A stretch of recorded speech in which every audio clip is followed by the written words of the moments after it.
Guys, in this video I'm going to tell you about some escape sequence and format specifies in C programming language. So without wasting any time, let's get started. तो guys अपनी previous video में मैंने आप लोगों को explanation दिया था operators का, टाइप्स ऑफ ऑपरेटर, और प्रैक्टिकली एक्सप्लेनेशन दिया था विजुअल स्टूडियो कोड में जाकर, और उसी के साथ साथ हम लोगों ने इन सारे ऑपरेटर्स को विजुअल स्टूडियो कोड में चल के प्रैक्टिकली समझा था इस पूरी वीडियो के अंदर। अगर आपने वो वीडियो नहीं देखी तो उस वीडियो का लिंक नीचे डिस्क्रिप्शन में मौजूद है, आप आराम से उस लिंक पे क्लिक करके उस वीडियो को देख सकते हैं। उस वीडियो में मैंने आपको इन पांचों के बारे में in details visual studio code में चल के अच्छे से समझाया हुआ है। तो उस वीडियो को देखना बहुत ज़रूरी है आप लोगों के लिए। उस वीडियो को देखने के साथ ही आप लोगों को सारे ऑपरेटर्स के बारे में जो मैंने लिखे हुए हैं इन सब के बारे में अच्छे से समझ में आ जाएगा। और गाइस आज की इस वीडियो में मैं आप लोगों को बताने वाला हूँ escape sequence and format specifiers in C programming language. क्या होते हैं एस्केप सीक्वेंस, क्या होते हैं फॉर्मेट स्पेसिफायर, इन दोनों के बारे में आज की इस वीडियो में मैं आप लोग को कम्प्लीटली इन डिटेल बताने वाला हूँ। तो चलिए इस वीडियो को स्टार्ट करते हैं। वीडियो को लाइक करना ना भूलिएगा। तो गाइस सबसे पहले हमारा ये जानना जरूरी है कि सीक्वेंस इन सी लैंग्वेज होता क्या है। तो मैंने यहाँ पे उसकी एक छोटी सी डेफिनेशन लिखी हुई है। मैं चाहता हूँ आप लोग इस डेफिनेशन का, इस पूरी स्लाइड का एक स्क्रीनशॉट ले लें ताकि ये आपके पास महफूज रहे। मैं आपको 3 सेकंड दे रहा हूँ, जल्दी से आप इन 3 सेकंड्स के अंदर स्क्रीनशॉट ले लें। तो आई होप गाइस आपने स्क्रीनशॉट ले लिया होगा लाजमी। और अब मैं इन सब को पढ़ के आपको इजीली समझाता हूँ कि क्या होते हैं एस्केप सीक्वेंस। तो जैसे कि मैंने यहाँ पे लिखा हुआ है, escape sequence are sequence of characters that represent a different meaning when used in a string literal. Escape sequences are the same of many others programming languages like Java, C++, etc. and many more. They usually begin with backslash symbol. इन सब बातों का मतलब क्या है ये मैं आपको सीधा विजुअल स्टूडियो कोड में चल के समझाऊंगा। और इसी के साथ साथ मैं आपको बताता चलूँ कुछ escape sequence तो हमने अपनी प्रीवियस वीडियोस में भी इस्तेमाल किया, जो कि आप लोगों ने और मैंने मिलकर प्रोग्रामिंग में इस्तेमाल किया था। वो था बैकस्लैश n।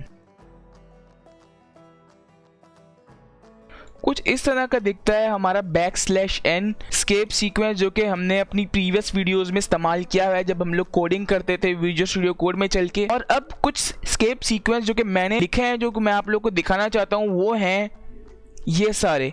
ये हैं कुछ एस्केप सीक्वेंस जो कि मैंने यहाँ पे लिख दिए हैं टेबल बना, जो कि आपके लिए बहुत ज़्यादा ज़रूरी हैं। तो मैं चाहता हूँ आप लोग इनका भी स्क्रीनशॉट ले लें ताकि ये भी आपके पास महफूज रहे। मैं फिर से आपको 3 सेकेंड दे रहा हूँ।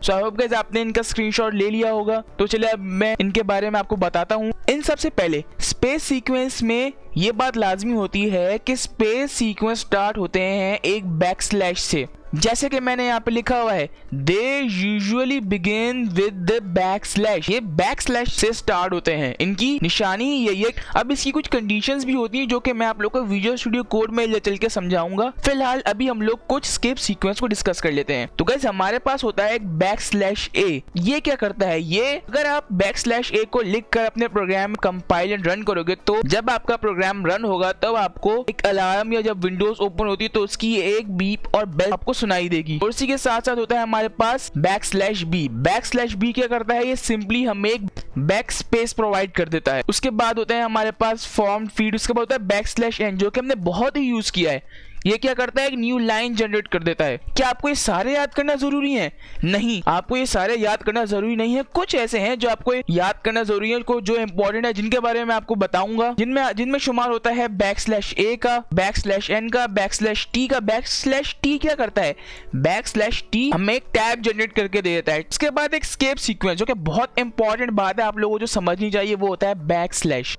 अब ये बैकस्लैश क्या करता है, अगर आप चाहो कि आप अपने प्रोग्राम में जब आप अपना प्रोग्राम रन करो तो आपको प्रिंट हुआ मिले बैकस्लैश एन, ये बैकस्लैश एन आपको प्रिंट हुआ मिले, प्रिंट हुई फॉर्म में मिले, ना कि ये आपके लिए एक न्यू लाइन जनरेट करे। तो इसके लिए ये लिखना जरूरी है कि आप इसको लिखने से पहले, बैकस्लैश एन को लिखने से पहले, उस बैकस्लैश एन को लिखने से पहले एक बैकस्लैश और लगा दो। आप लिखो बैकस्लैश देन बैकस्लैश एन, तो जो आपका ये वाला बैकस्लैश एन होगा ये आपको प्रिंट हुआ मिल जाएगा। तो इस बैकस्लैश का यही काम होता है कि अगर आपको बैकस्लैश एन यानी बैकस्लैश वाले कोई भी एस्केप सीक्वेंस या अनदर कुछ भी आपको प्रिंट कराना हो जो कि बैकस्लैश के स्टार्ट में हो, उसके लिए आपको जरूरी है कि आप एक बैकस्लैश का इस्तेमाल करें। अब ये बात मैंने क्या बोली, सीधा चलते हैं हम विजुअल स्टूडियो कोड में और तब मैं आपको सिखाता हूँ। लेकिन उससे पहले कुछ इंपॉर्टेंट एस्केप सीक्वेंस जिनका आपको पता होना जरूरी है वो थे \a, \n, \t, \v, simple \a, \quote और \double। बस ये गिनती के कुछ है जिनका आपको पता होना जरूरी है। बाकी के जो सारे हैं इन सब के बारे में आपको लेटर ऑन मैं अपनी आने वाली वीडियोस में आपको बताता रहूंगा और आपको अच्छे से समझ में आते रहेंगे।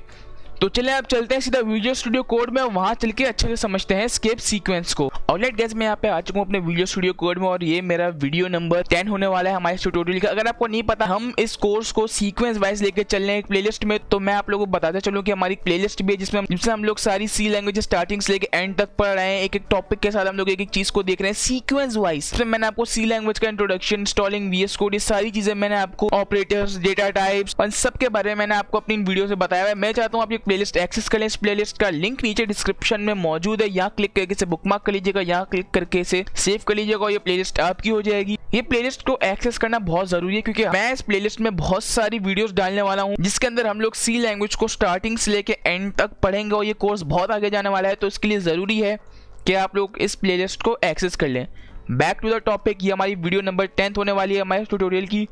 तो मैं यहाँ पे वीडियो नंबर 10 के नाम से फाइल बनाऊंगा HPA_10_escape sequence .c लिख के यहाँ पे एंटर करके अपनी न्यू फाइल बनाऊंगा। इसको थोड़ा बैक कर लूंगा और यहाँ पे अब मैं अपना सी लैंग्वेज का पैटर्न लिखूंगा जो कि था #include stdio.h। मैं बार बार इस पैटर्न को वीडियो में लिख के आपको नहीं बताऊंगा कि मैं क्या क्या लिख रहा हूँ। अगर आपको जानना है कि मैं ये क्या लिख रहा हूँ, ये जो हमने यहाँ पे पैटर्न में स्टार्ट की 2 लाइनों ये रिटर्न 0 लिखा हुआ है, ये क्या है, इसका मतलब क्या है, पैटर्न का क्या मतलब होता है, तो आप मेरी प्लेलिस्ट एक्सेस कर लें। प्लेलिस्ट की ट्यूटोरियल नंबर 3 के अंदर मैंने आपको कंप्लीटली बताया हुआ है writing pattern of C language के बारे में, किस तरह से पैटर्न लिखते हैं, इसकी क्या क्या वजह होती है और इसमें एक एक लाइन का क्या क्या मतलब होता है, इन सब के बारे में मैंने आपको बताया हुआ है। तो आपके लिए ये बहुत अच्छा होगा। अगर आपको नहीं पता सी लैंग्वेज का पैटर्न क्या होता है तो आप इस वीडियो को देख के उसे अच्छे से समझ लेंगे। Back to visual studio code, यहाँ पे पहले मैं अपना पूरा पैटर्न लिखता हूँ। ऑलराइट गाइस, मैंने यहाँ पे अपना पैटर्न लिख लिया है और अब जो पहली चीज हमें समझनी थी वो थे एस्केप सीक्वेंस। तो जल्दी से उसकी हेडिंग बनाते हैं और जैसे मैं यहाँ पे लिखूं printf और यहाँ पे मैं लिखूं द आंसर इज और मैं यहाँ पे लगा दूं एक \a। तो ये \a क्या करेगा, ये मुझे जब हमारी विंडोज ओपन हो रही होती है तो हमारे विंडोज की ओपनिंग का एक साउंड दे देगा। प्रोग्राम को सेव करता हूँ और अब अगर मैं अपने प्रोग्राम को रन करूंगा तो मुझे एक साउंड सुनाई देगी। वो क्या साउंड होगी जरा सुनिएगा। आपको आवाज लाजमी आई होगी। अगर नहीं आई आपको आवाज तो आप अपने प्रोग्राम को रन करके अपने कंप्यूटर में देखो, आपको आवाज लाजमी आएगी क्योंकि मुझे तो आवाज लाजमी आई, हो सकता है मेरी रिकॉर्डिंग में ना आया हो। और उसके बाद जो हमारा दूसरा एस्केप सीक्वेंस था वो था \n। अगर मैं द आंसर के बीच में \n लगा दूं तो ये क्या करेगा, जी हाँ आपने बिल्कुल सही सोचा, ये मुझे एक न्यू लाइन प्रिंट करके दे देगा। तो चलिए देखते हैं क्या ये मुझे न्यू लाइन प्रिंट करके देता है कि नहीं। तो देखिएगा इस नो सरप्राइजेस, इसने मुझे एक न्यू लाइन जनरेट करके दे दी। अब उसके बाद अगर मुझे इस \n को प्रिंट करना है इस लाइन के साथ, मुझे लिखना हो द \n आंसर इज, तो मैं क्या करूंगा, मैं सिंपली इससे पहले एक और \/ लगा दूंगा। इससे क्या होगा, इससे ये वाला \/ प्रिंट नहीं होगा, इससे बाद वाला \/ प्रिंट होगा। मैं क्या बोल रहा हूँ अपना प्रोग्राम रन करके दिखाता हूँ तो आप इसे आसानी से समझ जाएंगे। तो ये देखिए गाइस, मुझे यहाँ पे दी \/ आंसर प्रिंट होके मिल रहा है। अगर हमें कोई एस्केप सीक्वेंस या सिंपली कोई \/ प्रिंट करवाना होता है तो हमें उससे पहले एक और \/ लगाना पड़ता है ताकि ये हमारे इस \/ को प्रिंट कर सके। तो मैं इसे भी सेव करता हूँ और जब मैं अपने प्रोग्राम को रन करूंगा तो मुझे सिर्फ \/ प्रिंट हुआ मिल जाएगा। तो देखिए गाइस, एज एक्सपेक्टेड हमें \/ यहाँ पे प्रिंट हुआ मिल गया। अब उसके बाद जो हमारा अगला एस्केप सीक्वेंस था वो था \t। उस \t के लिए मुझे हमें क्या करना पड़ेगा, मैं यहाँ पे सिंपली लिखता हूँ \t और \t लिखने से क्या होगा, जैसे कि मैंने आपको बताया था ये मुझे एक न्यू टैब जनरेट करके दे देगा। जब मैं \t लगाऊंगा तो ये मुझे बीच में स्पेसेस दे देगा, एक टैब प्रोवाइड कर देगा। तो देखिए गाइस, ये मुझे यहाँ पे एक टैब प्रोवाइड कर रहा है। अब अगर मैं यहाँ पे 2-3 \t लगा दूं तो ये क्या करेगा, ये मुझे थोड़ी ज्यादा स्पेसेस दे देगा। इसे प्रिंट करते हैं, देखते हैं क्या ये हमें ज्यादा स्पेसेस देता है कि नहीं।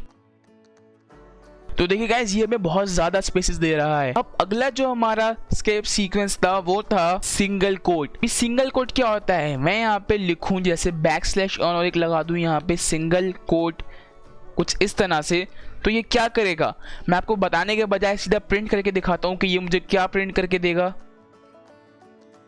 ये मुझे सिंपली यहाँ पे एक कॉमा प्रिंट करके दे देगा। अगर मुझे यहाँ पे डबल कोट डबल कॉमास चाहिए, यानी इस तरफ भी चाहिए कॉमास और इस तरफ भी चाहिए, तो मैं यहाँ पे भी बैकस्लैश कॉमा लगा देता हूँ सिंगल कोट, तो ये मुझे यहाँ पे आंसर को कॉमास में प्रिंट करके दे देगा। तो देखिए गाइस नो सरप्राइजेस, इसने मुझे प्रिंट करके दे दिया। अब उसके बाद आता है हमारा डबल कोट का। डबल कोट में क्या करना है, कुछ नहीं करना, सिंपली यहाँ पे आपको ये हटा के डबल कोट लगा लेना है। शिफ्ट प्रेस करना है आपने और एंटर के बराबर वाली लेफ्ट साइड वाली जो की होती है उसको आपने प्रेस करना है, तो ये आपको कुछ इस तरह से प्रिंट होके मिल जाएगा। अब अगर मैं अपने प्रोग्राम को सेव करके रन करूं तो ये मुझे जो आंसर है वो मुझे डबल कोट में प्रिंट हुआ हुआ मिलेगा। तो देखते हैं क्या प्रिंट हुआ हुआ मिलता है कि नहीं। तो देखिए गाइस हमें आंसर प्रिंट हुआ मिल गया है। एस्केप सीक्वेंस आपके लिए जानना बहुत ज्यादा जरूरी है। ये आप लोग को हेल्प करेंगे अपने आउटपुट को जो आप प्रिंट करवाना चाह रहे हैं उसको अच्छे से एक गुड मैनर एक गुड वे में लिखने के लिए। सो आई होप आपको एस्केप सीक्वेंस समझ में आ गया होगा। अब चलते हैं हमारे नेक्स्ट टॉपिक की तरफ जो कि है हमारा फॉर्मेट स्पेसिफायर। ये भी बहुत इंपॉर्टेंट है कि क्या होता है फॉर्मेट स्पेसिफायर, इतना होते हैं हमारे पास फॉर्मेट स्पेसिफायर और इससे हम लोग क्या क्या कर सकते हैं। तो चलिए सीखते हैं सीधा फॉर्मेट स्पेसिफायर्स को। गाइस फॉर्मेट स्पेसिफायर्स की मैंने यहाँ पे एक डेफिनेशन लिखी है जिसको अगर मैं आपको पढ़ के सुनाऊंगा तो आपको इजीली समझ में आ जाएगा कि क्या होते हैं फॉर्मेट स्पेसिफायर। ये एक डेफिनेशन है फॉर्मेट स्पेसिफायर्स की। तो मैंने यहाँ पे लिखा हुआ है format specifiers basically help us work with different type of data types. Format specifiers generally used during standard input and standard output procedure in C programming language also referred to formatted input and formatted output. C does not allow the user to print or input the value straightforward. The programmer must make use of format specifier क्योंकि ये बहुत ज़रूरी है। इसके बगैर हम ना ही programme को इनपुट दे पाएंगे ना ही उससे आउटपुट ले पाएंगे। जिसकी एग्जांपल मैंने आपको दी हुई है, मैंने यहाँ पे लिखा हुआ है स्कैन एफ और प्रिंट एफ। प्रिंट एफ के बारे में तो आपको पता होगा, हम इसको यूज करते हैं प्रिंट करने में। स्कैन एफ क्या होता है, स्कैन एफ हम लोग यूज करते हैं अपने यूजर को इनपुट देने के लिए। और हम यूजर को इनपुट कैसे देते हैं ये मैं आपको अपनी आने वाली वीडियो से बताने वाला हूँ कि कैसे हम यूजर को इनपुट देते हैं, कैसे उससे आउटपुट करवाते हैं। ये सारी चीजें मैं आपको आने वाली वीडियोज में लेटर ऑन बताने वाला हूँ। अब चलते हैं और देखते हैं कुछ फॉर्मेट स्पेसिफायर्स। तो गाइस ये है कुछ फॉर्मेट स्पेसिफायर जो कि मैंने आपके लिए यहाँ पे लिखे हुए हैं कि आपको इनको भी याद रखना बहुत ज्यादा जरूरी है। बिल्कुल भी नहीं है, आपको कुछ चंद 3-4 के बारे में पता होना चाहिए and that are enough for you. बाकी के बारे में मैं लेटर ऑन आपको अपनी आने वाली वीडियो से बताता रहूंगा। इसके लिए हमारे पास कुछ इंपॉर्टेंट है जो कि आप में से बहुत सारे लोगों को पता ही होगा। अगर आप मेरी ये सीरीज फॉलो करते हुए आ रहे हैं तो उसमें मैंने आपको शुरू में ही कुछ फॉर्मेट स्पेसिफायर्स के बारे में प्रिंट करना बता दिया था और मैंने आपको उस वीडियो में बताया था कि मैं आपको अपनी लेटर ऑन आने वाली वीडियो में फॉर्मेट स्पेसिफायर्स के बारे में इन डिटेल कंप्लीटली बताने वाला हूँ। तो आज की है वो वीडियो जिसमें मैं आपको फॉर्मेट स्पेसिफायर्स के बारे में बताने वाला हूँ। तो हमने पढ़े थे वहां पे %d। अगर आप मेरी ये सीरीज फॉलो करें तो आपको पता होगा %d हम लोग यूज करते हैं इंटीजर को प्रिंट करवाने के लिए। इंटीजर को प्रिंट करवाने के लिए जो हम फॉर्मेट स्पेसिफायर का यूज करते हैं वो होता है %d। और उसके बाद जो हमारा मेन आता है वो है %f। इसको भी हम यूज करते हैं कोई फ्लोटिंग पॉइंट नंबर प्रिंट करवाने के लिए। फ्लोटिंग पॉइंट नंबर से मुराद कोई भी पॉइंट वाला नंबर, जैसे कि 1.1। आप सोच रहे हो कि ये भी एक नंबर 1.1, तो ये भी मैंने एक नंबर लिखा है, लेकिन हाँ ये नंबर तो है लेकिन ये नंबर में फ्लोटिंग पॉइंट नंबर है, एक इंटीजर नहीं है। %d और i हम लोग यूज करते हैं इंटीजर को प्रिंट करवाने के लिए। इंटीजर क्या होता है, कोई भी एक पूरा नंबर, जैसे कि 1, 3, 9 ये पूरे नंबर हैं। जैसे मैं यहाँ पे लिखूं 1.1, ये एक इंटीजर नहीं है, ये एक फ्लोटिंग पॉइंट नंबर है, इसलिए इसको प्रिंट कराने के लिए हम लोग यूज करते हैं %f। और हमारे पास आता है %c। %c हम लोग यूज करते हैं कोई भी कैरेक्टर को प्रिंट करवाने के लिए, जिसके बारे में मैंने आपको अपनी पिछली वीडियो में बताया हुआ है। %c को हम लोग यूज करते हैं कैरेक्टर प्रिंट आउट करवाने के लिए, जिसमें हमने कैरेक्टर को प्रिंट भी करवाया था, जिसमें हम कैरेक्टर लिखते हैं सिंगल कोट के अंदर। और उसके साथ साथ हमारे पास कुछ और भी होते हैं जिनके बारे में आपको थोड़ा पता होना जरूरी है। वो होता है %lf। %lf को हम लोग यूज करते हैं डबल को प्रिंट करने के लिए। डबल क्या होता है, है कोई भी बहुत बड़ा नंबर, बड़ा से मुराद तादाद में ज्यादा वाला नंबर। जैसे कि मैं इंटीजर में हम लोग कोई भी 8 से ज्यादा डिजिट स्टोर नहीं करवा सकते, इंटीजर में हम लोग 8 से ज्यादा डिजिट स्टोर नहीं करवा सकते, इसलिए हम लोग यूज करते हैं डबल। डबल में हम लोग कोई भी बहुत बड़ा अमाउंट प्रिंट करवा सकते हैं, लेकिन डबल से भी बहुत बड़ा होता है, वो होता है लॉन्ग डबल। लेकिन लॉन्ग डबल और डबल की आपको भी इतनी जरूरत नहीं पड़ेगी अगर आप ऐसा बिगनर हो। लेकिन अगर आप कोई हाई एंड प्रोग्रामिंग कर रहे हो, आप बहुत कोई बड़ा सॉफ्टवेयर बना रहे हो, कोई आप गेम बना रहे हो जिसमें स्कोर्स बहुत हाई लेवल तक जाते हैं, तो इन दैट केस आपको डबल और लॉन्ग डबल का यूज हो सकता है। और इसके बाद और भी बहुत सारे होते हैं, हमारे पास होता है percentage N, percentage P, percentage U, percentage O, जिनको मैं आपको अपनी आने वाली वीडियो में साथ साथ यूज के हिसाब से बताता रहूंगा। फिलहाल आपके लिए कुछ 3 याद होना बहुत ज्यादा जरूरी है जिनके बारे में आपको पता होना चाहिए, वो है percentage D, percentage F and percentage C. इन तीनों के बारे में आपको पता होना चाहिए अच्छे से, जो कि मैंने आपको अपनी 2-3 वीडियोस पहले जो मैंने एक वीडियो अपलोड की थी उसमें मैंने आपको बताया हुआ था फॉर प्रिंटिंग वेरिएबल्स के अंदर के हम वेरिएबल्स को कैसे प्रिंट कराते हैं। उस वीडियो में मैंने आप लोगों को इन तीनों के बारे में इन डिटेल बताया हुआ है, तो आप इस वीडियो के बाद उस वीडियो को देख लेंगे तो आपको अच्छे से समझ में आ जाएगा। तो चलिए इन सारे फॉर्मेट स्पेसिफायर्स को एक बार विजुअल स्टूडियो कोड में चल के अच्छे से समझ लेते हैं। और एक केस में यहाँ पे आ चुका हूँ अपने विजुअल स्टूडियो कोड के अंदर, और अब जो हमें चीज समझनी है वो है फॉर्मेट स्पेसिफायर। तो जल्दी से उसकी हेडिंग बना लेते हैं। और इसे प्रिंट कराने के लिए हमें एक वेरिएबल सपोज करना पड़ेगा, एक फ्लोटिंग पॉइंट नंबर सपोज करना पड़ेगा और एक कैरेक्टर सपोज करना पड़ेगा। तो जल्दी से उन्हें सपोज कर लेते हैं। तो गाइस यहाँ पे मैंने एक इंटीजर, एक फ्लोटिंग पॉइंट नंबर और एक कैरेक्टर जो है स्टोर कर लिया है। और अब इनको प्रिंट करवाने के लिए मैं यहाँ पे लिखता हूँ printf। मैं यहाँ पे अगर लिखूं the value of integer is percentage D और मैं यहाँ पे कॉमा डाल के लिखूं ए, और मैं इसे थोड़ा कॉपी पेस्ट करूं 2 बार, और मैं यहाँ पे इसे चेंज करके लिख दूं the value of floating point number, और मैं यहाँ पे इसे चेंज कर दूं कैरेक्टर, और मैं परसेंटेज डी हटा के यहाँ पे परसेंटेज सी कर दूं, परसेंटेज डी यहाँ पे हटा के परसेंटेज एफ कर दूं, यहाँ पे मैं कर दूं बी एंड मैं यहाँ पे कर दूं सी। तो ये क्या होगा?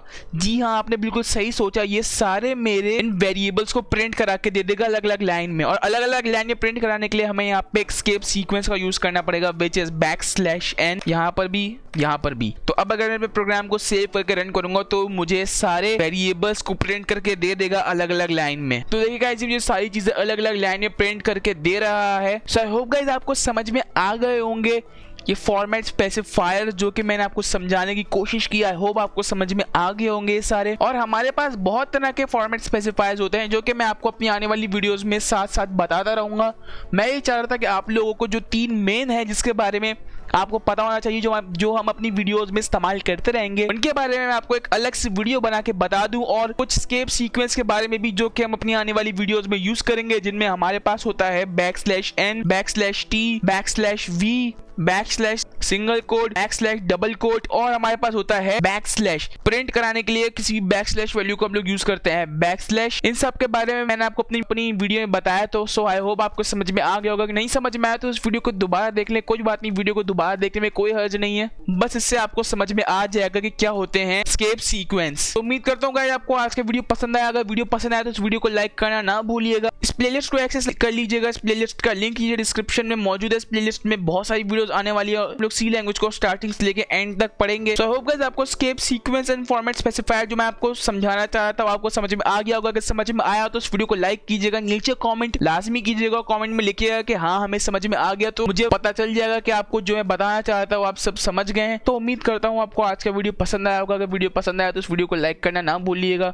चैनल को सब्सक्राइब करना ना भूलिएगा। इस सारे स्लाइड्स जो आपको नजर आ रहे हैं इन सब का स्क्रीनशॉट आप ले लें। स्क्रीनशॉट लेने के बाद आप उनको महफूज कर लें। सब मैं आपकी स्क्रीन के सामने से एक एक बार करके गुजार रहा हूँ। और अगर आप चैनल पर न्यू हो तो चैनल को सब्सक्राइब करना ना भूलिएगा। और मैं मिलता हूँ आपसे नेक्स्ट वीडियो में। तब तक के लिए thanks for watching and don't forget to subscribe.